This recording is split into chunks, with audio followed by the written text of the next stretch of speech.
De grandes feuilles vertes d'environ 1 mètre et de petites fleurs blanches de 5 à 10 cm rassemblées en grappes au bout d'une tige. Alouia calathea a tout l'air d'une plante ornementale. Son secret se cache sous terre.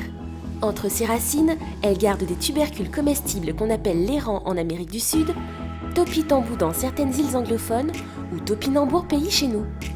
Un nom qui vient d'un peuple amérindien mais qui rappelle beaucoup la Seconde Guerre mondiale. En France, durant l'occupation, il avait remplacé les pommes de terre. Mais attention, notre topinambour n'a rien à voir avec celui que consomment les Européens. Le leur vient d'Amérique du Nord, le nôtre d'Amérique du Sud.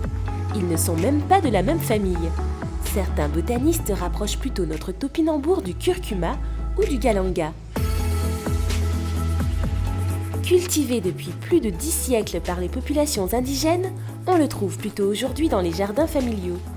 Il s'agit d'un tubercule ovale de 2 à 8 cm de long, marron à l'extérieur. Il contient une chair blanche comestible dont le goût rappelle celui des châtaignes ou du maïs. Pour en profiter, on peut le faire bouillir 20 minutes avant de l'éplucher. Il sera alors croquant. Il faudra le cuire près d'1 heure pour avoir une texture de pomme de terre.